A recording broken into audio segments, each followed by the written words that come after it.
வணக்கம். ஏஐல நான் இணைந்து கிட்டத்தட்ட 29 வருடங்கள் கடந்திருக்கிறேன்.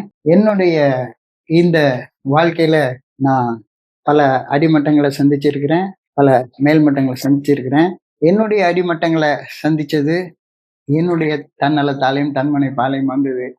என்னைய உயர கூட்டிட்டு போனது, என்னுடைய இந்த ஃபெல்லோஷிப் தான். ஆல்கஹாலிக்ஸ் அனானிமஸ் என்ற இந்த ஃபெல்லோஷிப் தான். என்னுடைய வாழ்க்கையில நான் சந்திச்ச பல உயர் மட்டங்களுக்கு அடிப்படை காரணம் அப்படின்றத நான் மனசார உளப்பூர்வமாக ஒப்புக்கொள்றேன். ஸோ ஆல்கஹாலிக்ஸ் அனானிமஸை பத்தி எனக்கு தெரிஞ்ச சில விஷயங்களை உங்க கூட பகிர்ந்து கொள்றதுல ரொம்ப சந்தோஷப்படுறேன். Thank you sir. நிறைய பேர் நினைச்சிட்டு இருக்காங்க ஏஐ அமைப்பு அதுல இணைஞ்சா நம்ம குடியை நிப்பாட்டலாம். இது மட்டும் தான் பொதுவா எல்லாருக்கும் தெரியும். குடியை நிறுத்துறதுக்கு மட்டும் இல்லாம இந்த ஏஐ ஒரு மனிதனை எப்படி நல்ல மனிதரா வழி நடத்தும் சார்? முதல்ல நான் என்னுடைய பணிவான ஒரு கருத்து, ஏங்கிறது ஒரு ப்ரோக்ராம், ஆர்கனைசேஷன் கிடையாது. நிறைய இடங்கள்ல நான் என்னை பொறுத்தளவுல ஆல்கஹாலிக்ஸ் அனானிமஸ் என்பது தங்களுடைய அனுபவம், தெம்பு, நம்பிக்கை இவர்களை ஒருவருக்கொருவர் பகிர்ந்து கொள்வதன் மூலம் தங்கள் பொது பிரச்சனைக்கு தீர்வு காணும் மக்கள் சார்ந்த இயக்கம் அப்படின்னு முகவுரையில் எழுதியிருக்காங்க. ஆனா பில்டபிள்யூடைய வார்த்தைகள்ல நாம கவனிச்சு பார்த்தோம்னா ரொம்ப தெளிவாக ஃபெல்லோஷிப் அப்படின்ற வார்த்தையை பயன்படுத்தி இருக்கிறார். ஃபெல்லோஷிப் அப்படின்றது என்னன்னா, இறைவனுடைய ஐக்கியப்பட்ட மக்களை ஃபெல்லோஸ் அப்படின்னு சொல்லுவாங்க. ஸோ யார் யார் இந்த ஏஐ தோழமை பரிந்துரைக்கப்பட்ட கூடிய 12 படிகள் அடங்கி மீட்படையும் செயல் திட்டத்தை வாழ்க்கையாக வாழ்றாங்களோ அவங்களுடைய ஐக்கியம் தான் இந்த ஆல்கஹாலிக்ஸ் அனானிமஸ். ஸோ இந்த ஐக்கியத்துல இணையிறப்ப இந்த செயல் திட்டம் எப்படி இருக்குன்னா, பில்டபிள்யூ அவர்கள் ரொம்ப ஆழமான சிந்தனைக்கு அப்புறமாக ஒரு 4 வருடங்கள் சிந்திச்சு இந்த ஏஐ ஃபெல்லோஷிப்பை அவர் பண்ணியிருக்கிறாரு. இதுக்கு மெயினா காரணமாக இருந்தது டாக்டர் வில்லியம் சில்க்வொர்த் அவர்ன்றவர்.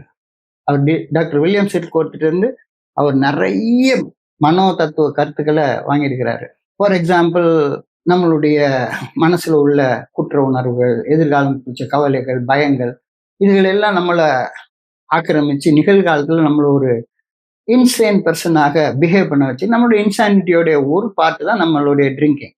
இந்த பதிவுகள்ல இருந்து விடுபடணும். ஆனா இந்த பதிவுகள்ல இருந்து விடுபடுறதற்கு டாக்டர் சில்க்வொர்த்ன்றவர் அவருடைய லைஃப் டைம்ல 40,000 குடிநோயாளிகளை அவர் ட்ரீட் பண்ண ட்ரை பண்ணிருக்கிறாரு. அவ்வளவு ஹம்பிளா ஒர்க் பண்றாரு. அவ்வளவு பேரையும் என்னால 1% சக்சஸ் கூட எனக்கு கிடைக்கல. ஆனா when the psychological methodology is combined with the spiritual methodology, ரெண்டையும் சேர்ந்த ஒரு செயல் திட்டமாக இது வடிவமைக்கிறப்ப இதோடைய சக்சஸ் ரேட் வெரி ஹையா இருந்திருக்கு. Very high. ஆல்கஹாலிசம் ஒரு பிசிக்கல் அலர்ஜின்றது அவங்க ஒத்துக்க மாட்டாங்க. அடிக்ஷன் அப்படின்னு அவங்க சொல்றாங்க. ஒரு உடம்புக்கு நெகட்டிவ் ரியாக்ஷன் கொடுக்கக்கூடிய ஒரு சப்ஸ்டன்ஸ் அலர்ஜி அப்படின்னு சொல்றோம்.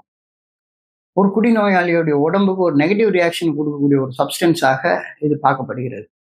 ஸோ வெறுமனே அலர்ஜி மட்டும் பிரச்சனையாக இருந்திருந்தா, குடிக்காம இருந்திருந்தா அலர்ஜி வராது, போயிடும். ஆனா குடிக்காம இருக்கிற நேரத்திலையும் குடிக்கணும் அப்படின்ற ஒரு மென்டல் அப்சஷனோட கலந்தது தான். So it is a physical as well as a mental disorder.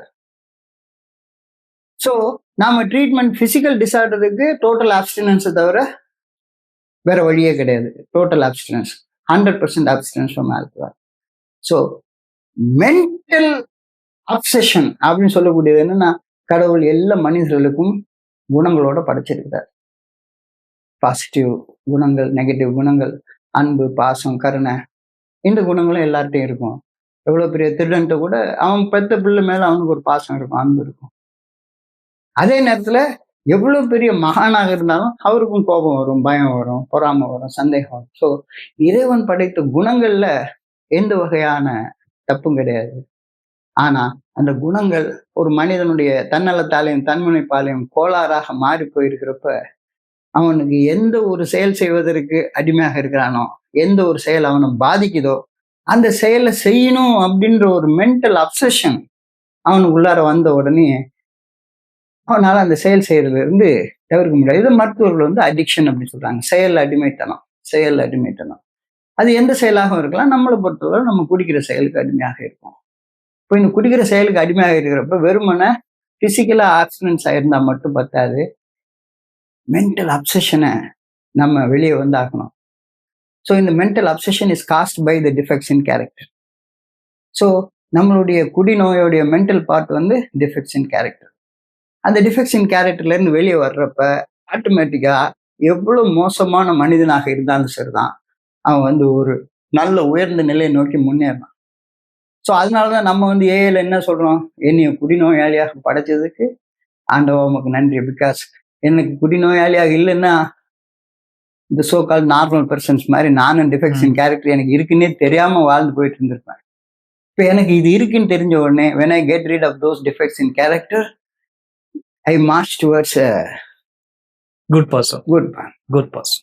Thank you sir. Thank you sir. இப்போ ரெண்டாவதா ஒரு மன அழுத்தம், பயம், கோபம் இந்த சூழ்நிலைகள் வர்றப்ப வந்து ஒரு நாள் அடிப்படையில இதை எப்படி வந்து சரி செய்ய முடியும்? இது சாத்தியமா? இந்த இந்த இந்த கொள்கை வந்து நடைமுறையில யூஸ் ஆகுமா? மன அழுத்தம், டிப்ரெஷன். மன அழுத்தம்ன்றது வந்து என்னன்னு கேட்டோம்னா, கடவுள் ஒவ்வொரு மனுஷனுக்கும் 3 காலங்களை படைச்சிருக்கிறார். கடவுளுக்கு காலம் கிடையாது. ஆனா மனிதன் காலத்தை 3 காலமா பார்க்கறான். கடந்த காலம், இறந்த காலம், அது முடிஞ்சு போச்சு, செத்து போனது, நிகழ்ந்து கொண்டிருக்கிற காலம், உயிர் துடிப்போடு இருக்கக்கூடிய காலம், எதிர்காலம், இன்னும் பிறக்கவே இல்லாத ஒரு காலம். இப்ப ஒரு மனுஷனுக்கு ஒரு ஒரு குறிப்பிட்ட அளவு எடையை தூக்க முடியும் அப்படின்னா, ஒரு 100 கிலோ எடையை தூக்க முடியும் அப்படின்னா, 50 கிலோ எடையை தூக்க முடியும்னா 50 கிலோ எடையை தான் தூக்க முடியும். அவன் 500 கிலோ எடையை தூக்க முயற்சி பண்ணான்னா அவனுடைய முதுகெலும்பு முறிஞ்சு போயிடும். அது மாதிரி மண்டைக்குள்ளார நம்ம நிகழ்ற நிகழ்காலத்துக்குரிய வெயிட்டை தூக்குற அளவுக்கு தான் இறைவன் நம்மளை படைச்சிருக்கிறார். ஆனா நம்ம கடந்த காலத்துல உள்ள நினைவுகளையும் எதிர்காலம் குறிச்ச கவலைகளையும் பயத்தையும் நம்ம சுமக்கிற நேரத்துல மன அழுத்தம் உண்டாகுது. ஸோ மன அழுத்தம், depression is remembering the past, worrying about the future. So இந்த மன அழுத்தத்தை நாம அதுல இருந்து விடுபடணும் அப்படின்னு சொன்னா, எதிர்காலத்தையும் கடந்த காலத்தையும் குறிச்ச நினைவுகளை நம்ம விட்டுறணும். அதாவது ரொம்ப பெரிய மகான்கள்லாம் ஒரு வார்த்தை சொல்றாங்க, உறங்குவது போலும் சாக்காடு, உறங்கி விழிப்பது போலும் பிறப்பு. ஸோ வாழ்க்கை என்பது பிறப்புக்கும் இறப்புக்கும் நடுப்பட்ட காலம்ன்ற மாதிரி, காலையில பிறகுறப்ப கண் முழிக்கிறப்ப பிறகுறோம், ராத்திரி கண்ணு மூடுறப்ப தூங்குறோம். அப்போ நேத்துக்குன்றது போன ஜென்மம், இன்னைக்குன்றது நிகழ்ந்து கொண்டிருக்கிற ஜென்மம், நாளைக்குன்றது மறு ஜென்மம். ஸோ இந்த வாழ்க்கையில நமக்கு போன ஜென்மத்துடைய அனுபவம் நம்மளுக்கு கையில இருக்கு, நினைவாக இருக்குது. அதை தூக்கி சுமக்கிறதுக்கு பதிலாக நிகழ்காலத்தை நல்ல வகையாக திட்டமிடுறதுக்கு மட்டும் அதை பயன்படுத்தி கொண்டோமானா நமக்கு மன அழுத்தம் இருக்காது. அதை நினைச்சு குற்ற உணர்ச்சியிலையோ அல்லது எதிர்காலம் குறிச்ச பயத்திலையோ நம்ம வாழ ஆரம்பிச்சோம்னா நிகழ்காலத்துல என்ன நடக்குதுன்னே நம்மளால கவனிக்க முடியாது. ஸோ மன அழுத்தம் என்பது வேற ஒண்ணுமே கிடையாது, தேவைக்கும் அதிகமான சுமையை சுமக்க முற்படுறது. கடந்த காலத்துல செஞ்ச ஒரு வார்த்தையை, தரையில ஒரு பாலை சிந்திட்டோம்னா திரும்ப அள்ள முடியாது. இந்த மாதிரி செத்து போனதை நம்ம திரும்பி வாங்க முடியாது. ஸோ செத்து போனது குறிச்ச நினைவை மண்டைக்குள்ளார சுமந்துகிட்டு இருக்கிறது மன அழுத்தத்துக்கான மெயின் காரணமாக இருக்குது அப்படின்னு சொல்லி பாக்குறேன். ஸோ மன அழுத்தத்திலிருந்து விடுபடுறதற்கான பரிந்துரை தான் அந்த ஏஐ தோழமை பரிந்துரைக்கக்கூடிய 12 படிகள் அடங்கிய மீட்படையும் செயல் திட்டம். குறிப்பாக நம்ம பார்த்தோம்னா, கடந்த காலம் அந்த நினைவே நமக்கு இருக்கக்கூடாது அப்படின்னு நினைச்சோம்னா தப்பாயிடும். கடந்த கால நினைவுகள் இருக்கும். அந்த கடந்த கால நினைவுகள் நிகழ்காலத்தை திட்டமிடுறதுக்கு மட்டும் பயன்பட வேண்டுமே தவிர, நிகழ்காலத்தையும் எதிர்காலத்தையும் திட்டமிடுறதுக்கு பயன்பட வேண்டுமே தவிர, கவலைப்படுறதுக்கோ குற்ற உணர்ச்சியில வாழ்றதுக்கோ இருக்காது. குற்ற உணர்ச்சியும் கவலையும் தான் மன அழுத்தத்துக்கான காரணம் என்று நான் நினைக்கிறேன். அடுத்தது பயம் சார். பயம் வந்து தேவையில்லாத ஒரு பயம், எப்பவும் எதுலயும் ஒரு பயம். இப்போ நம்ம குடியிலிருந்து மீண்டுட்டோம், ஆனா நம்ம நல்ல வாழ்க்கை வாழ்ந்துட்டு இருக்கோம். நம்ம குடிக்கிற காலத்துல கூட இருந்தவங்க ஏதாச்சும் ஒரு வகையில வந்து இயற்கை எழுதுறாங்க, இல்லை வந்து தவறுறாங்கன்னா வந்து நமக்கும் வந்து ஒரு பயம் வருது. நம்ம என்ன பண்ண போறோம், நாம இல்லைன்னா ஃபேமிலி இப்படி இருக்கும், எல்லா விஷயத்துலயும் ஒரு பயம் இருக்கு. தன்னம்பிக்கை போனதாலேயும் பயம் அதிகமா இருக்கு. ஸோ இதை எப்படி நம்ம சரி பண்ணலாம்? ஸோ இந்த பயத்தை பொறுத்த அளவுல பயத்தை 2 வகையாக பார்க்கணும்னு பில்டபிள்யூ அவர்கள் நமக்கு சொல்றாரு. 2 அக்ரானிம் சொல்றாரு. ஒன்னு ஃபால்ஸ் எவிடன்ஸ் அப்பியரிங் ரியல், இன்னொன்னு face everything and recover. So false evidence appearing ரியல்னா அது வந்து அன்ஆத்தென்டிக் ஃபியர். அதாவது இல்லாதது இருக்கிறது போல தோற்றம் தர்றது. இன்னும் எதிர்காலம் பிறக்கவே இல்லை, ஆனா எதிர்காலத்துல இது நிகழ்ந்துருமோ அது நிகழ்ந்துருமோ அப்படின்னு. உதாரணத்துக்கு எனக்கு எடுத்துக்கொண்டேன்னா, ஒரு ஒரு மாசத்துக்கு முன்னால முதுகுல ஒரு சின்ன கட்டி வருது. அது வேனல் கட்டி. உடனே நான் கூகுள் பண்ணி பாக்குறேன். பார்த்த உடனே அவன் அது இதுன்னு போட்டு கடைசியில கேன்சரா இருக்க வாய்ப்பு இருக்கு அப்படின்னு சொல்றான். உடனே எனக்கு பயம் வந்துடுது. பயம் வந்த உடனே நான் என்ன பண்றேன், நிகழ்காலத்துல அதுக்கு என்ன செய்யறதுன்னு ஒரு மாதிரி பேனிக் ஆகி நான் ஒரு டாக்டர்கிட்ட கேட்கிறேன், இன்னொரு டாக்டர்கிட்ட கேட்கிறேன். அவர் வந்து இல்ல பெரிய சான்சஸ் இல்ல, பட் ஒரு 25% சான்சஸ் இருக்குன்னு உடனே பயம் இன்னும் கொஞ்சம் அதிகமாகுது. ஸோ இது வந்து அன்ஆத்தென்டிக் ஃபியர். இந்த அன்ஆத்தென்டிக் ஃபியர்ல நாம குடிக்கிற காலத்துல இருந்தோம்னா என்ன பண்ணுவோம், அட போயாங்கடே என்னைக்கா ஒரு நாளைக்கு சாக போறோம், இன்னைக்கு குடிச்சிட்டு செத்துருவோம். ஸோ இந்த அன்ஆத்தென்டிக் ஃபியர் வந்து எப்பவுமே நம்மள ஒரு நெகட்டிவ் செயல்களை செய்ய வைக்கும், தப்பானதை செய்ய வைக்கும். ஆனா இதே இது வந்து அடுத்த பாசிட்டிவாக அந்த வார்த்தையை சொல்றாரு, face everything and recover. Face everything and ரெக்கவர்னா ரைட்டு, சப்போஸ் அது கேன்சர் கட்டியாவே இருந்தாலும் என்ன பரவாயில்ல. இப்போ இன்னைக்கு காலகட்டங்கள்ல ஏகப்பட்ட இது இருக்கு. கேன்சரோட இருக்கிறவனும் எய்ட்ஸ் உள்ளவனும் சாதாரண மனுஷன மாதிரி வாழ்ந்துட்டு சாதாரண, இப்போ இன்னைக்கு யாராக இருந்தாலும் சரிதான், இன்னைக்கு லைஃப் எக்ஸ்பெக்டன்சின்னு பாக்குறோம். பெரிய உலகத்துடைய லைஃப் எக்ஸ்பெக்டன்சியே ஆவரேஜ் இயர்ஸ் வந்து 83 சொல்றாங்க. தமிழ்நாட்டை பொறுத்தளவு, இந்தியாவை பொறுத்தளவு இட் இஸ் 71 சொல்றாங்க. ஸோ 71 வரைக்கும் வாழ்ந்துட்டோம், வாழ முடியுங்கிறது ஆவரேஜ் லைஃப் எக்ஸ்பெக்டன்சி. இந்த நேரத்துல பயப்பட வேண்டிய தேவை கிடையாது. என்ன நடந்தாலும் சரிதான், இன்னைக்கு மெடிக்கல் ஃபீல்டு வந்து அவ்வளவு இருக்கிறப்ப எனக்கு வந்திருக்கிற கட்டி கேன்சர் கட்டியாவே இருந்தாலும் கூட I can face it and I can recover from that fear அப்படிங்கிறது என்னுடைய கருத்து. அதுக்கு நம்மளுடைய 12 ஸ்டெப் ரெக்கவரி ப்ரோக்ராம் நம்மளுக்கு ரொம்ப உதவி செஞ்சிருக்கு அப்படின்றது என்னுடைய கருத்து. Okay sir. அடுத்தது வந்து கோபம் சார். கோபம்ன்றது இந்த ஒரு விஷயத்துக்காக தான் வரணும் இல்லை, தப்பு நடந்த இடத்துல வந்து கோபம் வரணும் அவசியம் இல்லை. சாதாரணமாகவே வந்து கோபம் வந்து ஒரு இயல்பாகவே மாறிடுச்சு இப்போ இருக்கிற ஜென்ரேஷன்ல. ஒரு சின்ன விஷயத்த கூட தாங்கிக்க முடியாம ஒரு சகிப்புத்தன்மை குறைஞ்சிருச்சா அப்படின்னு தெரியல. பட் கோபம்ன்றது வந்து இது வந்து இந்த இயல்பா வர விஷயத்தை கூட வந்து நம்ம சரி செய்ய முடியுமா நம்ம ஏஐயோட கோட்பாடால? கண்டிப்பா முடியும்.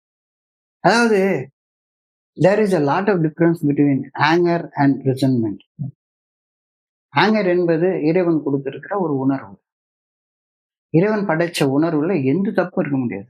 அது பயமாக இருக்கட்டும், கோபமா இருக்கட்டும், பொறாமையாக இருக்கட்டும், சந்தேகமா இருக்கட்டும், காமமா இருக்கட்டும், அல்லது சோம்பேறித்தனமா இருக்கட்டும், எதுவாக இருக்கட்டும், எந்த உணர்வுலையும் தப்பு இருக்க முடியாது. அப்போ இந்த கோபம் என்ற உணர்வும் கடவுள் தீமை கொண்டு பொங்குவாய் வா வா வான்னு சொல்றாரு. ரௌத்திரம் பழகு அப்படி சொல்றாங்க. அதாவது நான் என் கண்ணுக்கு முன்னால் நடக்கக்கூடிய ஒரு அநீதியை கண்ட உடனே கோபம் என்ப குணம் வந்து இயற்கையாக வரக்கூடியது. அது சாதாரண சின்ன எறும்புக்கு வரக்கூடிய குணம் கூட எனக்கு ஒரு இது வேணும். ஸோ இந்த கோபத்தை மிஸ்யூஸ் பண்றது எப்போ அப்படின்னு சொன்னா, இந்த கோபத்தை நான் என்ன பண்றேன், செல்லிடத்து காப்பான் சினம் காப்பான், அல்லிடத்து காக்கினேன் காவா காலியன். எனக்கு கோபம் செல்லுபடி ஆகாது அப்படின்னு தெரிஞ்ச உடனே அந்த இடத்துல கோபத்தை அடக்கி வச்சுக்கிறேன். அந்த அடக்கி வைக்கப்பட்ட கோபம் தான் வெறுப்பாக, மன கசப்பாக மாறுது, ரிசன்மெண்டாக மாறுது. ஸோ நம்ம செய்ய வேண்டியது எல்லாமே கோபத்தை ரிசன்மெண்டாக மாறாம நம்ம கண்காணிச்சு காப்பாத்திக்கணும். அப்போ கோபம் வர்றதை ரெண்டா பார்க்கலாம். என்னுடைய தன்னலமும் தன்முனைப்பும் பாதிக்கப்படுறதுனால உருவாகக்கூடிய கோபம் வந்து எனக்கு தீமை பயக்கக்கூடிய கோபம். எனக்கு ஒரு ப்ரொமோஷன் வருது, அல்லது எனக்கு இவ்வளவு பணம் வர வேண்டிய இருக்கு, அதுக்கு இவன் தடையாக இருக்கிறான் அப்படின்ற லெவல்ல உள்ள கோபத்தை, அது it is a baseless anger. ஆனா இப்ப நான் ரோட்ல நடந்து போயிட்டு இருக்கிறேன், ஒரு சின்ன குழந்தை கழுத்துல இருந்து ஒருத்தன் செயின் அறுத்துட்டு ஓடுறான். அப்போ அந்த கோபம் வந்து இன்மீடியட்டா இன்ஸ்டிங்டிவலா நான் வந்து அந்த கோபத்தை பயன்படுத்தி அந்த பண்ண முடியும்னா பரவாயில்ல. எனக்கு மதுரையில ஒன்று நடக்குது, மானாமதுரையில வந்து கோபம் வருதுன்னா அது பேர் ரிசன்மெண்ட், அது பேர் கோபம் கிடையாது. ஸோ என்னுடைய கோபத்தை நான் வந்து அபியூஸ் பண்றேன். I have to use my anger, I should never abuse my anger அப்படின்றது. ஸோ இந்த ஆங்கர் தான் முக்கால்வாசி நேரம் குடிநோயாளிகளுக்கு ரிசன்மெண்டா மாறிடுது. Resentment is the number one offender அப்படின்னு பில்டபிள்யூ அவர் also it kills alcoholics more than anybody else. Anger கில்ஸ்ன்னு சொல்லல அவர். ஆங்கர்ன்றது ஒரு மனுஷனுக்கு சாகிற வரைக்கும் அந்த உணர்வுன்றது இருக்கும். அப்ப நம்ம கேர்ஃபுல்லா இருக்க வேண்டியது நம்மளுடைய கோபம் மனசுல படிஞ்சு பாலமா படிஞ்சு அது வெறுப்பாகவும் மன கசப்பாகவும் எரிச்சலாகவும் ஆத்திரமாகவும் மாற விடாம பாதுகாக்கக்கூடியது நம்மளுடைய வேலை. நன்றி சார். மூணாவது ஒரு கேள்வி, சுய விருப்பத்திற்கும் கடவுளின் விருப்பத்திற்கும் உள்ள வித்தியாசத்தை எப்படி அறிந்து கொள்ள முடியும்? அதாவது இந்த இடத்துல ஸ்வயம் அப்படின்ற வார்த்தைய நான் சுட்டிக்காட்ட விரும்புறேன். ஸ்வயம் என்ற வார்த்தை கடவுளை குறிக்கக்கூடிய வார்த்தை. சுயம்பு என்றால் ஆரம்பம் இல்லாம முடிவும் இல்லாம ஒரு பிறப்பு இல்லாம இறப்பும் இல்லாம இருக்கக்கூடிய ஒன்றை சுயம்புன்னு சொல்றோம். ஸோ சுயம்ன்றது கடவுளை குறிக்கக்கூடிய சொல். ஸோ சுய விருப்பம் என்பது எனக்குள்ளார இருக்கக்கூடிய இறைவனுடைய விருப்பம். நீங்க இங்கிலீஷ் லாங்குவேஜ்ல செல்ஃப் வில்னு சொல்றப்ப ஸ்மால் எஸ் போட்டு இஎல்எஃப், ஸ்மால் எஸ் இஎல்எஃப் போட்டா அது இந்த உடம்பையும் மனசையும் குறிக்கிறதாகும். அந்த இடத்துல கேபிட்டல் எஸ் போட்டுட்டோம்னா that denotes our creator. So self will அப்படின்றது இறைவனுடைய விருப்பம். ஸ்மால் எஸ் போட்டு விருப்பம்னா அது அதை நம்ம தமிழ்ல அழகான வார்த்தையை சொல்றோம்னா தன்னலம் தன்னிணைப்பு. ஏன்னா ஸோ செல்ஃப் வில் என் மனசு ஆசைப்படுறது. எனக்கு வெயில்ல போயிட்டு இன்னைக்கு பிடிக்கல, ஒரு ஏர் கண்டிஷன்ல இருக்கிறோம், ஒரு எனக்கு கம்ஃபர்டபுளா இருக்கணும், சுகமா இருக்கணும், உடம்புக்குள்ள சுகங்களை கொடுக்கணும் அப்படின்றது தன்னலம். அதை ஸ்மால் எஸ்இஎல் செல்ஃப் வில். அதே நேரத்துல நான் என்ன படைத்தவர் என்னைய எப்படி படைச்சாரோ அந்த படைப்பின் நோக்கத்தின்படி வாழ, இந்த 11th ஸ்டெப்ல சொல்லுவாங்களே, நான் எங்களுக்காக அவன் சித்தம் என்னவென்று அறிந்து கொள்ள மட்டுமே வேண்டி அது நிறைவேற்றும் சக்தியை கோரிப்பார். கடவுள் என்னை எதுக்கு படைச்சார் அப்படின்றது செல்ஃப் வில். அப்போ கடவுள் எதுக்கு படைச்சார் அப்படின்றத யோசிச்சு பாக்குறப்ப ஒரே வார்த்தையில சொல்றாங்க, வேதத்துல சொல்லியிருக்காங்க, எப்பொழுதும் சந்தோஷமாக இரு, அதற்காக உன்னைய படைச்சிருக்கேன்.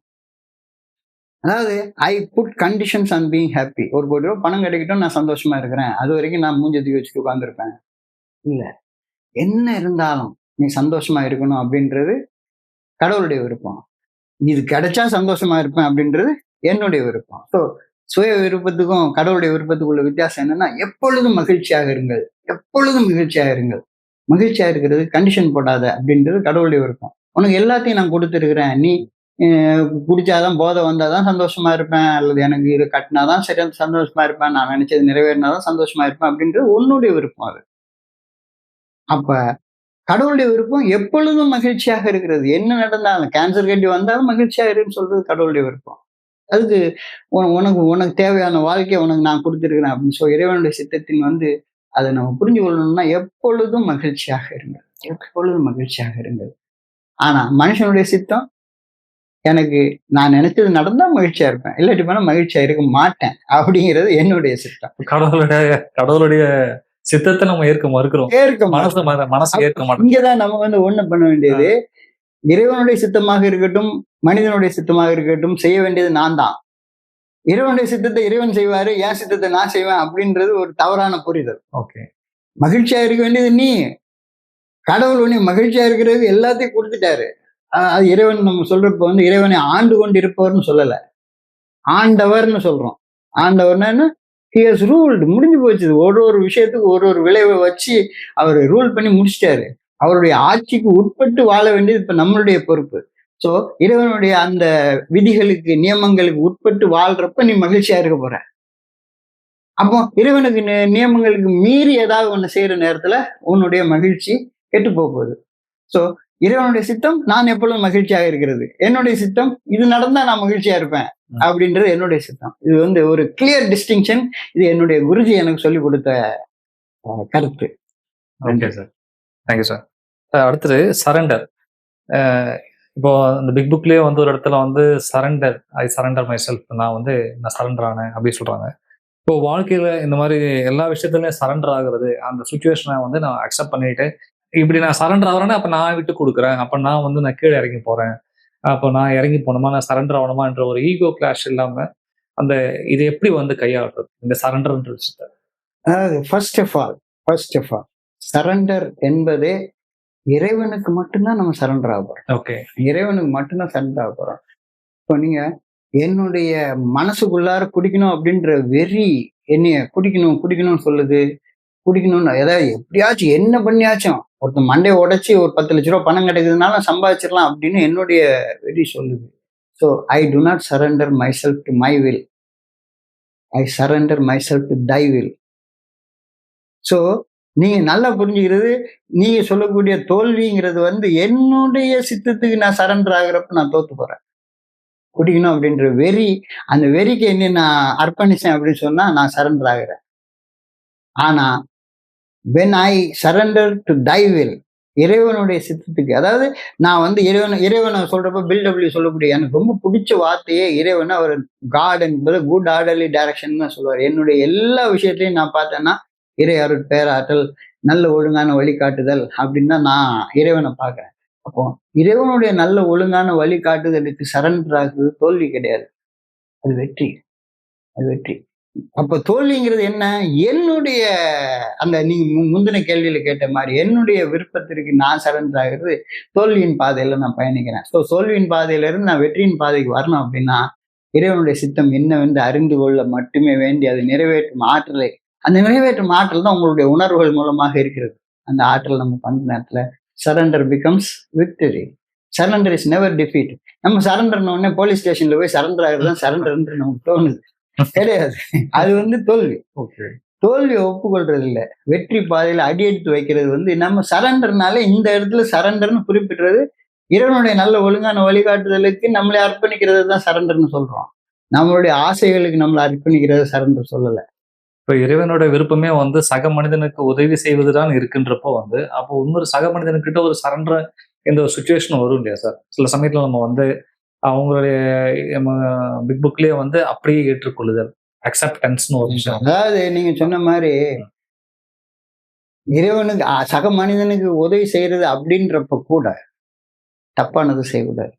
அதாவது நான் சினிமா பார்த்து கெட்டு போன ஒரு ஆள்ன்றதுக்கு சினிமால ஒரு டயலாக் சொல்லுவான், 4 பேருக்கு நல்லது செய்யறதுன்னா எதுவும் தப்பு கிடையாது. சொல்றேன், 4 பேர் நல்லது செய்யறதுன்னா எதுவுமே தப்பு கிடையாது. ஆனா நான் என் பாளையங்கோட்டையில எங்க வீடு வந்து கோர்ட்டுக்கு ஏத்த மாதிரி இருக்குது. கோர்ட்டுக்கு ஏத்த மாதிரி இருக்கிற கோர்ட்ல வந்து ஒரு வாசனை எழுதி போட்டுருவாங்க. நான் ஒரு டீ சாப்பிட்டுட்டு அதை படிச்சுட்டே இருக்கிற நேரத்துல எனக்கு ஆச்சரியமா இருக்கும். திருவள்ளுவர் 2000 வருஷத்துக்கு முன்னாடி இருக்காரு, ஈன்றால் பசி காணினும் செய்யற்க சான்றோர் பழிக்கும் செயல். ஈன்றால்னா நம்மளை பெத்தெடுத்த தாய் பசியால துடிச்சிட்டு இருக்காங்க. அப்போ பணம் இல்ல, சினிமால காட்டுற மாதிரி ஒரு பண்ணை திட்டி கொண்டு கொடுக்கறது செய்யாத. அது சரின்னு உங்களுக்கு சமுதாயம் சொல்லுது. ஆனா உங்களுக்கு சரண்டர் அது கிடையாது. அவங்க நீ என்ன சூழ்நிலையில இருந்தாலும் சரிதான், நல்ல ஒழுங்கான வழிகாட்டுதலை விட்டு மீறாத. நீ போடுற சாப்பாட்டாலதான் உங்க அம்மா உயிர் பழிச்சு பொறுக்க போறது இல்லை. நீ நல்லவனாக இருக்கிறதுலதான், நல்ல ஒழுங்கான வழிகாட்டுதல செயல்படுறப்பதான் உனக்கு அது இருக்க போகுது. So you never have to surrender to bad tags. கண்டிப்பாக யாருக்கு உதவி செய்யறதுக்காக நீங்க தப்பு செய்ய வேண்டிய அவசியம் கிடையாது, கண்டிப்பா செய்ய வேண்டிய அவசியமே கிடையாது. அம்மாவுக்கே சொல்லிட்டாங்க, பிறகு வேற யாருக்கு என்ன? யாருக்காகவும் தப்பு செய்ய வேண்டாம். நன்றி சார். அடுத்த 5வது ஒரு கேள்வி, ஒருத்தங்க மேல ரெசன்மெண்ட் இல்லை, பட் இருந்தாலும் வந்து ஒரு மனக்கசப்பு இருக்கு. ரெசன்மெண்ட்ன்றது ஒரு ஒரு சுத்தமா எனக்கு பிடிக்கல அவரை அப்படின்றது ஒரு விஷயம். ஒரு மனக்கசப்பு வந்த பிறகு பிடிக்கும், ஆனா வந்து எனக்கு வேண்டாம் இவரு அப்படின்னு ஒரு மனக்கசப்போட நம்ம இருப்போம் அவரோட பழகாமலே. ரெசன்மெண்ட் இல்லை அந்த இடத்துல. ஸோ இந்த இது வந்து எனக்கு ஒரு காரில் பிடிச்சிட்டு இருந்தது, அவர் சொன்ன சில விஷயம் மனக்கசப்பாயிடுச்சு, பிடிக்கல எனக்கு. பஸ் இப்பவும் என் மனசுக்குள்ள அவர் பிடிக்கும், ஆனா எனக்கு விருப்பம் இல்லை, ஏதோ ஒரு விஷயம் தடுக்குது. ரிசன்மெண்ட் அப்படின்ற வார்த்தையை வந்து அதோடைய மூலத்தை எடுத்து பார்த்தீங்கன்னா, ரிசன்மெண்ட் இஸ் ரீஃபீலிங் தி எமோஷன். எந்த ஒரு எமோஷனையும் திரும்ப உணர்ந்து பார்க்கறது பேரு ரிசன்மெண்ட். அப்ப கடவுளுடைய பார்வையில நல்ல செயல் கெட்ட செயல் தான் உண்டு, நல்லவங்க கெட்டவங்கன்னு கிடையாது. ஓகே, நீங்க நல்ல செயல் செய்யறப்போ ஒருத்தன் நல்லவனா இருக்கான், கெட்ட செயல் செய்யறப்போ ஒருத்தன் கெட்டவனா இருக்கான். இப்ப நம்ம எல்லாம் குடிநோயாளிகள் ஒரு காலத்துல கெட்ட செயலை தவிர நமக்கு ஒண்ணுமே தெரியாது. ஒரு வாட்டர் பாட்டில் குடிக்கணும்னா எங்கிருந்து என்ன பணத்தை வேணாலும் நமக்கு வீட்டில் அரிசி வாங்கி வச்சிருக்கிற பணத்தை வீட்டுக்கு போய் குடிச்சிட்டு வந்துடும். ஸோ அந்த நேரத்துல கெட்ட செயல் செய்த கெட்டவர்களாக இருந்த நாம இன்னைக்கு அந்த மாதிரி செயல் செய்யறது இல்லை. ஆனா கெட்ட செயல் தீயன தீய பயத்தலால் தீயன தீயினு மஞ்சப்படும். தீய செயல்கள் தீய மனிதர்கள் கிடையாது. ஸோ ரிசன்மெண்ட்ன்றது நீங்க தீய செயல்களை வெறுக்க வேண்டியது வெறுக்கணும். தீயன தீய பயத்தலால் தீயன தீயினும் மஞ்சப்படும், அதை வெறுக்கணும். ஆனா மனிதர்களை வெறுக்காது. இப்போ நீங்க சொன்ன மாதிரி ஒரு சில நேரங்கள்ல ஒரு சில மனிதர்கள் மேல வெறுப்பு வருது. அந்த வெறுப்பு வர்ற நேரத்துல அந்த மனிதர்கள் என்ன பண்ணலாம்னு சொல்லி பார்த்தா, நான் உண்மையிலே நான் வந்து நம் என்னதான் பில்டபிள்யூ எழுதியிருந்தாலும் நம்ம பில்டபிள்யூக்கு மேல நம்மளுடைய பெரியவங்க சொல்லியிருக்காங்க. கொம்புளதற்கு 5 முழம், குதிரைக்கு 10 முழம், வெம்புகரிக்கு 1000 தான் வேண்டுமே, வஞ்சக நெஞ்சத்தார் கண்ணில் படாதவாறு நீங்குவது நல்ல நெறின்னு சொல்றாங்க.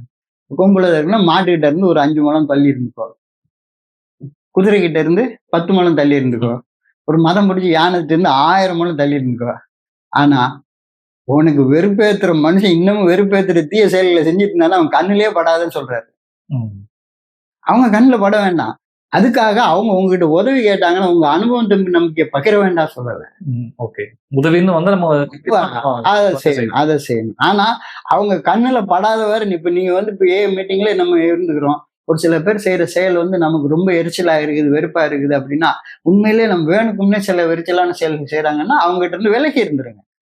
ரிசன்மெண்ட்னால விலகி இருக்கிறது தப்பு கிடையாது. ஆனா அதே மனிதர்கள், அதே நண்பர்கள் உங்ககிட்ட இந்த மாதிரி எனக்கு ரொம்ப கஷ்டமா இருக்குது, ஐ வாண்ட் சம் ஹெல்ப் அப்படின்னு சொல்லி கேட்க வர நேரத்துல எந்த சூழ்நிலையும் உங்க அனுபவம் நம்பிக்கையை பகிர்ந்து கொள்ளாதீங்க.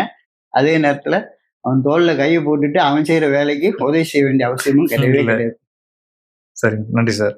6வது ஒரு கேள்வி, குடும்பம், நண்பர்கள், வேலை, இந்த 3 இடத்துலயும் வந்து உண்மையாவே ஏஏ கொள்கைகள் அந்த உறவுகளையும் நம்மளுடைய வேலையும் நட்பையும் எல்லாத்தையும் வந்து மேம்படுத்த ஏஏ கொள்கைகள் உதவுதா? எப்படி உதவுது? அதாவது வீடு வேலை மீட்டிங் அப்படின்ற ஒரு வார்த்தையை சொல்லுவாங்க. நம்ம வேலைங்கிறது நம்ம பொருளாதார தேவைகளை சம்பாதிக்கிறதுக்காங்க. தொழிலுக்கு தேவை தர்மம் தான். தர்மத்தோட அறம் செய்ய விரும்பு. தொழில் பணத்தை சம்பாதிக்கிற இடம். அந்த பணத்தை செலவு பண்ற இடம் வீடு. நம்ம ஃபர்ஸ்ட் சர்க்கிள், நம்மளுடைய மனைவி, நம்ம பெத்த பிள்ளை, நம்ம கூட பிறந்தவங்க, அப்பா அம்மா. ஸோ இந்த சர்க்கிள் வந்து எக்ஸ்பேண்ட் ஆகிட்டே போகுது. ஸோ நம்ம சம்பாதிச்ச பணத்தை செலவு பண்ற இடம் வீடு. நம்ம சம்பாதிக்கிற பணம் சரியான வகையில சம்பாதிக்கப்படுகிறதா அப்படின்றத தெரிஞ்சுக்கிற இடம் மீட்டிங். மீட்டிங்ன்றத நான் ஸ்பிரிச்சுவல் பிளேஸ்ன்னு சொல்றேன். Meeting is a place where I learn to be spiritual. So நான் செய்யற வேலை அறத்துக்கு உட்பட்டு இருக்கா அப்படின்னு தெரிஞ்சுக்கிற இடம் இது. ஸோ இந்த 3க்கும் சம பங்கு நேரம்னு சொல்லல, சம பங்கு முக்கியத்துவம் கொடுக்க சொல்றாங்க. சம பங்கு முக்கியத்துவம் வீட்டுக்கும் வேலைக்கும் ஆன்மீகத்துக்கும் சம பங்கு முக்கியத்துவம் கொடுக்க சொல்றாங்க. இப்போ 8 மணி நேரம் வேலை செய்யணும்னா 8 மணி நேரம் ஏஐல இது பண்ணணும்னு சொல்லல. அதுக்கு எவ்வளவு முக்கியத்துவம் கொடுக்குறீங்களோ அதே அளவு ஈக்குவலான முக்கியத்துவம் இங்க. அப்போ நீங்க உங்க சம்பாதிச்ச பணத்தை, உங்களுடைய விஷயங்களை, உங்க நேரங்களை வீட்டுல செலவு பண்ண போறீங்க. இந்த 3க்கும் சம பங்கு முக்கியத்துவம் கொடுக்க சொல்லியிருக்கு. ஸோ இது என்னுடைய பொருள் ஈட்டக்கூடிய இடம் ரொம்ப முக்கியம். பொருள் இல்லாத உலகம் இல்லை. உங்களுக்கு நீங்க ஒரு டம்ளர் தண்ணி வாங்கி குடிக்கணும்னாலும் வெளியே குடிக்க முடியாது. நீங்க தண்ணியே காசு கொடுத்தாதான் இன்னைக்கு கிடைக்கும். ஸோ பொருள்ன்றது ரொம்ப முக்கியமானது. ஸோ அந்த பொருளை செலவு பண்ணக்கூடிய விஷயம் வந்து அடுத்தது எக்ஸ்டெண்டட் ஃபேமிலின்னு சொல்றாங்க. உங்க ஃபேமிலிக்கு அடுத்த circle as extended family. So உங்க பொருளை எப்படி செலவு பண்றது அப்படின்றதுக்கான திட்டமிடல் அது வந்து 3வது ஆன்மீகம் என்பது பொருள் ஈட்டுவதற்காக தப்பு செஞ்சிடாது. பொருள் ஈட்டுவதற்காக எந்த தப்பு செஞ்சிடாது. அது கத்து தர்ற இடம் மீட்டிங். ஓகே, ஆன்மீகம் அதாவது அறம் செய்யறது ஆன்மீகம் வலியுறுத்து. அறத்தில் வழி நடக்கணும். சரிங்க சார். சார் இப்போ 7வது ஒரு கேள்வி, ஸ்டெப் 4, ஸ்டெப் 5 ஒருத்தரோட கேரக்டரே மாத்த முடியுமா? அதாவது ஒருத்தர் நண்பர் பேசுறப்போ வந்து ஒரு விஷயம் சொன்னாரு, குணக்கோளாறு என்ற வார்த்தை நான் வந்து ஏஐ வந்த பிறகுதான் நான் கேள்விப்பட்டேன். ஆர்வக்கோளாறுன்ற வார்த்தை எனக்கு தெரியும். பட் குணக்கோளாறுன்றது ஏஐக்குள்ள வந்த பிறகு அந்த வார்த்தையே எனக்கு புதுசா கேள்விப்பட்டேன். ஒரு நண்பர் ஷேர் பண்றப்ப சொன்னாரு, என்னுடைய குடி நோய்ன்றது குடிய நிறுத்தின பிறகும் குணத்துல கோளாறு இருக்குன்னா அப்ப நான் குணக்கோளாறால தான் குடிக்கவே ஆரம்பிச்சேன். என்னோட மைண்ட் சரியில்ல. என்னோட குணம் சரியில்ல. அதனால தான் அதுதான் ஆ மூல காரணமா இருந்தது நான் குடிநோயாளி ஆவறதுக்கு. இன்னைக்கு நான் குடிய நிறுத்திட்டேன். ஆனா இந்த குணக்கோளாறு மறுபடியும் தொடருமா? இந்த குணத்த சரி பண்ண முடியுமா? இதுக்கு ஏஐயோட ஸ்டெப் 4ம் 5ம் எந்த வகையில ஹெல்ப் பண்ணுது சார்? அதாவது நம்ம முதல்ல ஃபர்ஸ்ட் சொன்ன மாதிரி ஃபர்ஸ்ட் நீங்க கேட்ட கேள்வியும் இந்த கேள்வியும் கனெக்ட் பண்றேன் நான். ம். அதாவது பிசிக்கல் ஆப்ஸ்டினன்ஸ் மட்டும்தான் அலர்ஜி உருவாகாம இருக்கிறதுக்கான ஒரே வழி. ம். அலர்ஜி உருவாக்குற சப்ஸ்டன்ஸை சாப்பிடணும், ம். உட்கொள்ளணும் அப்படின்னு உள்ளத்துக்குள்ள உருவாகக்கூடிய அந்த மென்டல் அப்சஷன் இருக்கு பார்த்தீங்களா? ம். இந்த mental obsession is changed by an entire psychic change அப்படின்னு சொல்றாங்க. ம். முழுமையான குணாதிசய மாற்றம். இந்த முழுமையான குணாதிசய மாற்றம்ன்றது ஒரே நாள்ல நடக்க போறது கிடையவே கிடையாது. Step 4 and 5 it is a beginning of change. அதாவது ஆக்ஷன் ஸ்டெப்ஸ்ல ஆரம்ப இது 4 and 5. அதாவது நான் 3ஆவது ஸ்டெப்ல ஒரு தீர்மானம் பண்றேன். ம். அதாவது இனிமேல என்னுடைய தன்னலம் தன்முனைப்பின்படி வாழாம இறைவனுடைய விருப்பத்தின்படி வாழ்றேன் அப்படின்னு சொல்லி ஒரு தீர்மானம் பண்றேன். இது preparing the mind to live differently. ம். அப்ப லிவ் டிஃப்ரெண்ட்லின்றப்ப நான் எப்படி வாழ்ந்தேன் அப்படின்ற அந்த பட்டியலை தயார் பண்றது 4வது படியில இறைவனுடைய சித்தத்திற்கு எதிராக, அதாவது நான் மகிழ்ச்சியாக வாழாம ம். எப்படி வாழ்ந்தேன் அப்படின்னு ஆழமாக என்னை பற்றி ஒரு ஒரு அசஸ்மெண்ட் பண்ணிக்கிறேன். செல்ஃப் அசஸ்மெண்ட், அகத்தாய்வு பண்ணி போகணும். அபேதாந்திரி மகிழ்ச்சி அழகா சொல்லுவார், அகத்தாய்வு. என்னை உள்ளே நான் பார்க்குறேன், உள்ள பார்க்குறேன். அப்போ உள்ள பார்த்த உடனே எனக்கு பயம் வந்துருது. பயம் வர்றப்ப நான் என்ன பண்றேன், தனியா இருக்கிற மாதிரி ஒரு ஃபீலிங் இருக்கு. உடனே மறுபடியும் என்ன மாதிரி இருக்கக்கூடிய மனிதர்களுடைய கூட்டத்தோட போய் சேர்ந்துக்கிறேன். அப்ப அந்த மாதிரி கூட்டத்தோடு போய் சேராம என்னிலே உள்ள போய் நான் பார்க்குறப்ப கண்ட தவறுகளின் உண்மையான தன்மைய, என்ன மாதிரியாக இருக்கக்கூடிய ஒரு மனிதனை கடவுளுக்கு சாட்சியாக வச்சு அவங்ககிட்ட ஒப்புக்கொள்றப்ப நான் அந்த பாஸ்டோடைய பதிவுகள்ல இருந்து என்கிட்ட இருந்து விடுபடுறேன் அப்படின்றது. இதை this is not spiritual, this is psychology. சைக்காலஜில கவுன்சிலிங்ல என்ன சொல்றாங்க, மனசு திறந்து பேசு, அழுக அழுதுரு, ஆமா, கோவப்பட்டுரு, so don't trap your emotions within you அப்படின்னு சொல்லி சொல்றாங்க. ஸோ இந்த 4வது 5வது படி உங்களுடைய எமோஷனல் பாண்டேஜ்ல இருந்து உங்களை விடுவிக்கக்கூடிய ஒரு வேலை. உங்களுடைய எமோஷனல் பாண்டேஜ் நீங்க you are bound to your emotions. கடந்த காலத்தில் செய்த சில உணர்வுகள், அந்த உணர்வுகள் அடிப்படையில் செய்த செயல்கள், அந்த செயல்களுடைய குற்ற உணர்ச்சிகள், இது கூட நீங்க விடுபட்டு இருக்கீங்க. இத நீங்க சொல்றது என்னன்னா நம்மளுடைய வாழ்க்கையை இன்னைக்கு இருக்கிற வாழ்க்கையை முழுக்க முழுக்க கட்டுப்படுத்துறதே பெரும்பாலும் பழைய நினைவுகளும் பழைய மட்டும்தான். அது உதவி செய்யலன்னா கூட நம்ம அடுத்த கட்டத்துக்கு உதவி செய்யணும். பட் அதுதான் நம்ம லைஃபை கட்டுப்படுத்துது இப்போ. Okay sir. ஸோ அதுக்குதான் இப்ப 4, 5 நம்ம அந்த பவுண்டை கிளியர் பண்றதுதான் 4, 5ஓட. இப்போ எல்லாரும் தப்பு பண்ணிக்கிறது என்னன்னா, அதாவது அந்த இடத்துல நம்முடைய தவறு இறைவனிடமும் இன்னொரு மனிதனிடமும் எங்களுக்கு நாங்களையும் எங்கள் தவறுகளின் உண்மையான தன்மையை ஒப்புக்கொண்டோம். இதோடைய மூலத்தை எடுத்து பார்த்தோம்னா அது என்ன சொல்ல வருது அப்படின்னா, ஒரு மனுஷனை கடவுளுடைய சாட்சியாக பாருன்னு சொல்லுது. நான் கமலை பாக்குறேன்னா கமலை கடவுளுடைய சாட்சியாக பாக்குறேன், நீங்க என்ன கடவுளுடைய சாட்சியாக பாருங்க. அப்போ நான் என்னுடைய தவறுகளின் உண்மையான தன்மையை உங்ககிட்ட ஒப்புக்கொள்றப்ப உங்களை கடவுளாக நம்பி நான் சொல்றேன், கடவுள் சாட்சியாக. அப்ப நான் சொல்றதும் ஒண்ணுதான், நீங்க சொல்றத கேட்கறதும் ஒண்ணுதான். ரெண்டுமே ஸ்பான்சர். நீங்க ஸ்பான்சர்ன்ற வேர்டை நீங்க டிக்ஷனரி எடுத்து பாருங்க, அர்த்தம் இருக்கும். ஆதரவாளர்னு இருக்கும், வழிகாட்டின்னு போட்டிருக்காது, ஆதரவாளர்னு இருக்கும். ஸ்பான்சி அப்படின்ற வார்த்தையே உலகத்திலேயே கிடையாது. ஓகே. அப்ப நீங்க யூ பீயிங் எ ஸ்பான்சர்னா, இப்ப நான் உங்கள்கிட்ட நீங்க என்கிட்ட ஒரு உதவி கேட்க வர்றீங்கன்னு வைங்களேன், whether you are sponsoring me or I am sponsoring, 2 பேரும் ஒருத்தர் ஆதரிச்சுக்கிறோம். அந்த ஆதரவு செயல்ல உங்களுடைய குற்ற உணர்வுல இருந்து நீங்க விடுபட்டுறீங்க. இது 5வது படியில நடக்குது. Okay, thank you sir. இப்போ நான் ஏஐக்குள்ள வந்தாச்சு, வாழ்க்கை ரொம்ப நல்லபடியா போயிட்டு இருக்கு. இந்த நேரத்துல வாழ்க்கை ரொம்ப நல்லா போயிட்டு இருக்கிறப்போ விட்டு போன விஷயங்கள் எல்லாமே திரும்பி வாழ்க்கையில கிடைக்கிறப்போ ஓவர் கான்ஃபிடன்ஸ் கான்ஃபிடன்ஸ். இந்த சமயத்துல வந்து ஓவர் கான்ஃபிடன்ஸா சில விஷயங்கள் நம்ம வந்து செய்யணும் மனசு ஆசைப்படும். நம்ம வாழ்க்கை அது மாறிடுச்சு, நம்ம இதை பண்ணலாம் அப்படின்னு சொல்லிட்டு ஒரு ஓவர் கான்ஃபிடன்ஸ் உள்ள வர ஆரம்பிக்கும். அந்த ஓவர் கான்ஃபிடன்ஸா இல்ல கான்ஃபிடன்ஸா, இத எப்படி வந்து ஏஐ மூலியமா ஒரு ஸ்பிரிச்சுவல் மூலியமா எப்படி வித்தியாசம் காண்றது? அதாவது நீங்க கான்ஃபிடன்ஸ் அப்படின்ற வார்த்தை வந்து ரொம்ப ஒரு கான்ஃபிடன்ஸ்ன்றப்போ அது ஒரு வார்த்தை தான். அதுக்கு ஒரு அப்ஜெக்டிவ் போட வேண்டிய அவசியம்லாம் கிடையாது. Over confidence. ஸோ கான்ஃபிடென்ட்டா இருக்கிறதுன்றதுக்கு எல்லை ஏது? ஓகே. எவ்வளவு வேணாலும் கான்ஃபிடென்ட்டா இருங்க. அது ஓவர்ன்ற வார்த்தை கிடையாது. அப்ப இந்த கான்ஃபிடன்ஸ்ன்றது உங்களுடைய தல கர்வமா மாறா பாத்துங்க. இப்ப தல கர்வமா மாறுறதுன்றது என்ன? இப்போ எனக்கு சில விஷயங்கள் செய்ய தெரியும், கமலுக்கு சில விஷயங்கள் செய்ய தெரியும். எனக்கு மட்டும்தான் இது செய்ய தெரியும் அப்படின்னு நினைக்கிறது பேரு கர்வம். கரெக்ட். அப்ப என்னால இந்த விஷயத்தை செய்ய முடியும் அப்படின்றது கான்ஃபிடன்ஸ். ஸோ கான்ஃபிடன்ஸை வச்சுங்க, என்னால மட்டும்தான் செய்ய முடியும் அப்படின்ற கர்வத்தை விட்டுருங்க. அந்த கர்வம் வந்து ஒரு மாயையான ஒரு விஷயம். இப்போ உங்களால ஒரு விஷயத்த செய்ய முடியும் அப்படின்னா, இப்ப நீங்க கத்துருக்கீங்க, இந்த விஷயத்த செய்றீங்க, நான் கத்துருக்கேன், இந்த விஷயத்த செய்யறேன். இப்போ ஐன்ஸ்டீனு கூட வயிற்று வலிச்சா என்ன பண்ணுவாரு? டாக்டர்கிட்ட தானே போவாரு. ரிலேட்டிவிட்டி வச்சுட்டு என்ன பண்றது? கண்டிப்பா.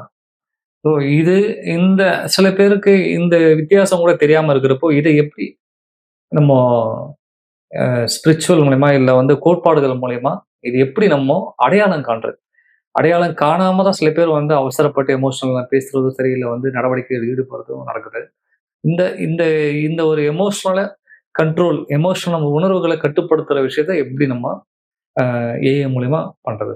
அதாவது ஏஐல வந்து நம்ம நேற்றைக்கு ஒரு விஷயத்த பண்ணணும். அழகா தண்ணியில ஒருத்தன் தத்தளிச்சிட்டு இருக்கான். அவனை கையை போய் பிடிச்சிங்கன்னா உங்களையும் பிடிச்சி உள்ள இழுத்துருவான். அவனை காப்பாற்றவே முடியாது. அப்போ அவனை காப்பாத்துறதுக்கான என்ன வழி? அவனுடைய முயற்சிகளை எல்லாம் செய்து ஓயட்டும்.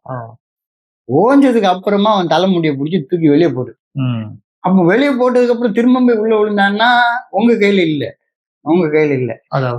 இப்ப நீங்க வந்து சுயசித்தத்தால், சுயசித்தம்ன்ற வார்த்தையை நான் மறுபடியும், ஏன்னா நம்ம பழகிட்டோம் சுயம்ன்ற வார்த்தையை உபயோகிச்சு. தன்னலத்தால் ஒருத்தன் தன்மனைப்பால செயல்பட்டுட்டு தவிச்சுக்கிட்டு இருக்கான்னு வைங்களேன், உங்களால அவன் அந்த தவிப்பு அடங்குற வரைக்கும் நீங்க வந்து you can never help him.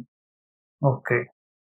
அப்போ அவன் என்னைக்கு வந்து சரண்டர் ஆகி உங்ககிட்ட வந்து உதவி கேட்கிறானோ அன்னைக்கு உங்களால உதவி செய்ய முடியும். ஸோ அது வரைக்கும் நீங்க பேஷண்டா இருக்கிறது. பேஷன்ஸ் வந்து ரொம்ப முக்கியம். Patience and tolerance is our code அப்படின்னு சொல்லி பில்டப்ல சொல்றாரு. Okay okay sir. சார் அடுத்த 9வது கேள்வி, ஏஐல சர்வீஸ்னு ஒரு விஷயம் இருக்கு. எல்லாருமே ஒரு வகையில வந்து சர்வீஸ் பண்றாங்க. இந்த சர்வீஸ் வந்து எந்த அளவுக்கு முக்கியம் வாய்ந்தது? மற்றவங்களுக்கு ஹெல்ப் பண்றதால நம்மளுடைய ரெக்கவரி கண்டினியூ ஆகுமா? இல்லை ஹெல்ப் பண்ணலனானு அதனால என் ரெக்கவரி பாதிக்குமா? இப்போ நான் என்னுடைய குருஜிகிட்ட இருந்து கத்துக்கிட்ட ஒரு முக்கியமான பாடம், இந்த சர்வீஸ் அப்படின்ற வார்த்தைக்கு வந்து சேவை அப்படின்ற வார்த்தை சொல்றாங்க. ஆனா என்ன சேவைன்னு இன்னும் தெரியல. அதாவது அவர் என்னுடைய குருஜி என்கிட்ட வந்து கேட்ட கேள்வி வந்து இதுதான். சப்போஸ் உன்னுடைய பைக் வந்து மக்கார் பண்ணுது, ஸ்டார்ட் ஆக மாட்டேங்குது, ஸ்டார்ட் ஆகி ஒரு 100 மீட்டர் போனா நின்றுக்கிடுது, ஏகப்பட்ட பொல்யூஷன் பண்ணுது, என்ன பண்ணணும்? சர்வீஸ் கொடுக்கணும் வண்டியை. அப்ப சர்வீஸ் என்ற வார்த்தையுடைய உண்மையான அர்த்தம் வந்து பழுது நீக்கம். சர்வீஸ் என்றால் பழுது நீக்கம். உனக்குள்ளார உள்ள பழுதுகளை நீக்கிக் கொள்வது. இந்த பழுதுகள் நீக்கி கொண்ட அனுபவத்தை பகிர்வதன் மூலமாக பழுதுகள் திரும்பவும் எனக்குள்ளார வராதவாறு என்ன நானே காப்பாத்திக்கிறேன் அப்படின்றதுதான் கான்செப்ட். இதுல சேவை செய்யறதுனால நான் தூய்மை அடைய போறதில்லை. தூய்மை அடைந்த அனுபவத்தை பகிர்ந்து கொள்றது தான் சேவையாகவே சொல்லப்படுகிறது. என் கடன் பணி செய்து கிடப்பதுவே. ஸோ நீங்க ஒரு வார்த்தை இப்போ உபயோகப்படுறீங்க, ஹெல்ப் அப்படின்ற வார்த்தை. ஹெல்ப்ன்றது உதவி செய்யறதுன்னு சொல்றீங்க. உதவின்னா நான் உங்களுக்கு ஒன்று கொடுக்குறேன், உங்களுக்கு மேல இருந்தா தானே நான் கொடுக்க முடியும். ஆமா, உதவிங்கிறது உங்களுக்கு மேல இருந்து செய்யக்கூடிய ஒரு வேலை. உங்களுக்கு துணையாக இருந்து செய்யக்கூடியது வந்து சமமாக இருந்து செய்யறது. ஆனா ட்ரஸ்டட் சர்வெண்ட் என்றது உங்களுக்கு கீழே போய் செய்யறது. ஓகே. பணி பணி செய்தல், வேலைக்காரனாக செய்யறது. இப்போ நம்ம செய்யக்கூடிய எந்த வேலையுமே ட்ரஸ்டட் சர்வெண்டாக செய்ய அப்படின்னு 12 step work is trusted service. So என்னுடைய பழுதுகளை நீக்கி கொண்டு என்னுடைய பழுது நீக்க அனுபவத்தையும் அந்த அனுபவத்தால கிடைச்ச தெம்பையும் அந்த நம்பிக்கையும் பகிர்ந்து கொள்வதற்கு பேர் தான் சர்வீஸ் அப்படின்னு நான் நினைக்கிறேன். சரி, தேங்க்யூ சார். அடுத்தது ஒரு கேள்வி சார். இந்த பிக் புக் படி எடுத்துக்கலாம். ஒரு கில்ட்டி ஃபீலிங்ன்றது சில தவறுகளை வந்து மாற்றலாம், சில தவறுகளை மாற்றவே முடியாது. பட் சில கில்ட்டி ஃபீலிங் வந்து சொல்லுவாங்க வந்து குற்ற உணர்ச்சி என்னைக்குமே அவங்கள்ட்ட போவா சொல்லுவாங்க. அது வந்து அதை சரி செய்ய முடியாத ஒரு விஷயங்கள். அந்த குற்ற உணர்ச்சிகள் எப்பவுமே நமக்குள்ள இருந்துகிட்டே இருக்கும். இந்த குற்ற உணர்ச்சிகள் அதுக்கப்புறம் வந்து அவமானங்கள், நிறைய அவமானம் நடந்திருக்கும். இந்த அவமானங்கள் இந்த ஒரு விஷயத்துல இருந்து, இந்த ஒரு நினைவுகள்ல இருந்து எப்படி நம்மளை வந்து காப்பாத்திக்கலாம்? இதுல இருந்து இதுலயே மூழ்கி வந்து வாழ்க்கையை தொலைச்சிடாம, அதாவது கடந்த காலம்ன்றதை தாண்டி ஒரு குற்ற உணர்ச்சி எப்பவுமே உள்ள இருக்கும். நான் அன்னைக்கு அவனுக்கு துரோகம் பண்ணிட்டேன் அப்படின்னு. இதெல்லாம் எப்படி நம்ம வந்து ஏஐ மூலியமா நம்ம இது வந்து மாற்ற முடியுமா? இது வந்து நான் ஏஐக்குள்ள வந்துட்டேன், நான் குடிக்கலாம், நான் மாறிட்டேன், நல்லவனா இருக்கன்றதால வந்து அந்த குற்ற உணர்ச்சி இல்லாம போயிடுமா? அதாவது என்னுடைய அனுபவத்தை நான் சொல்றேன். நான் என்னுடைய குருஜி கிட்ட நான் 5th ஸ்டெப் செய்யறேன். அப்போ அவர் சொன்னாரு, சார் 5th ஸ்டெப் செய்யறதுன்னா பக்கம் பக்கமா எழுதணும், எப்போ இது பண்ணணும் அப்படின்னு சொன்ன உடனே அவர் என்ன சொன்னாரு, நம்ம 2 பேரும் சேர்ந்து 5th ஸ்டெப் வந்து 2 மினிட்ஸ்ல செஞ்சிடலாமா அப்படின்னு சொல்லி கேட்டேன். How can it be sir, 2 மினிட்ஸ்ல எப்படி சார் செய்யறது? மேகி தான் செய்ய முடியும் சார். அவர் சொன்ன உடனே இப்ப நான் அவனுக்கு ஒரு டீ போட்டு வர்றேன். டீ போட்டு வர்ற நேரத்துக்குள்ளார உன் மனசுல இந்த ஒரு பர்டிகுலர் துரோகத்தை விஷயத்த அறுத்து போட்டாலும் யார்கிட்டையும் சொல்ல மாட்டேன் அப்படின்னு உன்னை வச்சுப்ப பத்தியா, அத நீ என்கிட்ட சொல்லு. அதாவது ஆணி வேற புடுங்கு, ஓகே, சல்லி வேற புடுங்கிட்டு உட்காந்துருக்காத. சும்மா உட்காந்து நோண்டி எடுத்த உடனே ஆணி வேற புடுங்கினா சல்லி வேறெல்லாம் புடுங்கிட்டு வந்துடும்.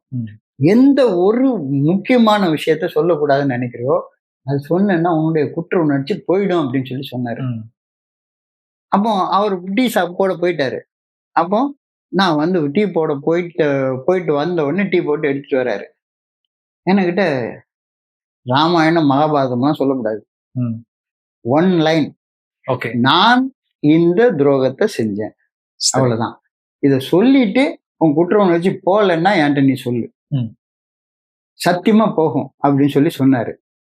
நான் உண்மையிலேயே நான் சொல்றேன், அன்னைக்கு வந்து ஒரு விஷயத்த சொன்னதுக்கு அப்புறமா தலை மேல வச்சு இதுல வெயிட்ட கீழே இறக்கி வச்ச ஒரு ஃபீலிங் எனக்கு அன்னைக்கு கிடைச்சது. அன்னைக்கு கிடைச்சதுல இருந்து இன்னைக்கு வரைக்கும் என்னுடைய வாழ்க்கையில நான் அனானிமஸா டிராவல் பண்ணிட்டு இருக்கேன். கிட்டத்தட்ட நிறைய புத்தகங்கள் படிச்சுட்டேன், நிறைய பண்ணிட்டேன். நீ எது படிச்சாலும் சரிதான், அன்னைக்கு அந்த செயலை செய்தது மட்டும்தான் அந்த 1 மினிட் 2 மினிட் நூடுல் தான் எனக்கு வேலை செஞ்சது. 2 மினிட்ல உங்களால பண்ண முடியும் அப்படின்றது கண்டிப்பா பண்ணுவேன். ஆனா நீங்க வந்து உட்காந்து you should never be justifying your wrongs. இப்போ நீங்க நான் என்கிட்ட 30 வருஷத்துல எத்தனையோ பேர் என்கிட்ட 5th ஸ்டெப் பண்ணா வந்திருப்பாங்க. ராமாயணம் மகாபாரதம் தான் சொல்லுவாங்க. அவர்களின் உண்மையான தன்மையை 1 லைன்ல எவருமே சொல்றதே கிடையாது. அப்போ 1 லைன்ல நீங்க சொல்லிட்டீங்கன்னா உங்க குற்ற உணர்ச்சி போயிடும், கண்டிப்பா போயிடும். சரிங்க சார், தேங்க்யூ சார். அடுத்த 16வது கேள்வி சார். இப்போ ஒரு நியூ கமர் வராங்க ஏஐல, ஓகேங்களா சார்? அவங்க நியூ கமரா வரப்போ வந்து அவங்க வந்து ஏஐக்குள்ள வந்த உடனே புரிஞ்சுக்க வேண்டிய ஒரு விஷயம் என்ன சார்? ஐ ஆம் ஆல்கஹாலிக், நான் ஒரு டிசீஸ்ட் பர்சன் அப்படின்றத அவங்க தெரிஞ்சுக்கணும். நான் உடலாலையும் மனதாலையும் கஷ்டப்பட்டுட்டு இருக்கேன் அப்படின்றத தெரிஞ்சுக்கணும். நான் வந்து வர நேரத்துல உண்மையிலேயே நான் சத்தியமா நினைச்சது வந்து ஐ thought I am a drunkard, I have to control my drinking அப்படின்ற ஃபீலிங் தான் இருந்தது. டோட்டல் ஆப்ஸ்டன்ஸை பத்தி எனக்கு தெரியவே தெரியாது.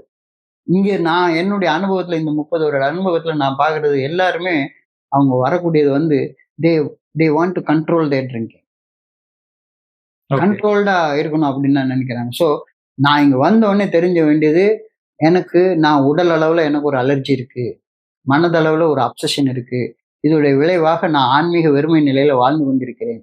இந்த டிசீஸ் அப்படின்றது அவங்க புரிஞ்சு கொள்றது முதல் அடிப்படை தேவையாக இருக்குது. அந்த முதல் இல்லைன்னா he can never take the second step. Okay. First வந்து he has to admit that he is suffering from the disease of alcoholism. அது அவசியம் தேவை. அதை நம்ம எல்லாருமே நம்மளுடைய அனுபவத்தின் மூலமாக அந்த புது நண்பருக்கு மண்டையில நச்சுன்னு நீ ஒரு குடி நோயாளி. சில பேர் வந்து இது சொல்றாங்க, குடிக்கிறவன் எல்லாரும் குடிகாரன் தான், குடிச்சிட்டு கஷ்டப்படுறவன் குடி நோயாளி. குடிச்சிட்டு கஷ்டப்படுறவன் 115 பேர் தான், 185 பேர் குடிச்சிட்டு அவன் பாட்டுக்கு இருப்பான். ஸோ இவங்களுக்கு வந்து I am suffering from the disease of ஆல்கஹாலிசம்ன்றதை புரிந்து கொள்ள வேண்டியது நியூ கமருக்கு நம்ம செய்ய வேண்டிய முதல் கடமை அப்படின்னு நான் நினைக்கிறேன். சார் ஃபைனலா ஒரு கேள்வி, 12வது ஒரு கேள்வி. இப்ப இருக்கிற ஜென்ரேஷன் வந்து எல்லா விஷயங்களும் வந்து பொதுப்படியா வந்து ஒரு ரீல்ஸாவோ அல்ல வீடியோவா வந்து பப்ளிக்கா வந்து நம்ம செய்யறதை வந்து வெளியே கொண்டு வந்துடுறாங்க. அது இந்த காலகட்டத்தில் நடக்கிற விஷயம் இயல்பான ஒரு விஷயமா இருக்காது. இப்போ எதுவுமே வந்து மூடி மறைச்செல்லாம் பண்றது இல்லை. முன்ன மாதிரி பல விஷயங்கள் வந்து ஓப்பனாவே வந்து எல்லாமே பப்ளிக்கா வந்து ஓப்பன் புக் மாதிரி ஆயிடுச்சு சொல்லிட்டாங்க. பிக் புக்கும் சரி, ஏஏவும் சரி, இந்த ஏஏ அமைப்போட கொள்கைகளும் சரி, இல்லை ஏஏ ஆக்டிவிட்டீஸும் சரி, இது வந்து மூடி மறைச்சு வைக்கிறதாலே வந்து ஒரு நிறைய பேர்கிட்ட போய் சேரலைன்ற விஷயம் மாதிரி இருக்கா? ஏன்னா முன்ன இருந்ததை விட இப்ப இருக்கிற யூத் தான் ரொம்ப ஹை ஸ்பீட்ல வந்து தப்பான வழிக்கு வந்து கொண்டு செல்லுது பல விஷயங்கள். கண்டிப்பாக. அதாவது அண்டர்ஸ்டாண்டிங் அனானிமிட்டி ரொம்ப முக்கியம். அதாவது anonymity is the spiritual foundation of an individual. ஒவ்வொரு இண்டிவிஜுவலும் ஸ்பிரிச்சுவல் ஃபவுண்டேஷனோட இருக்கிறப்ப alcoholics anonymous need not be anonymous. இப்போ நீ ஒரு விளக்கு ஏற்றி மேலே லைட் ஸ்டாண்டில் வைப்பீங்களா அல்லது சேர் கட்டில் வைப்பீங்களா?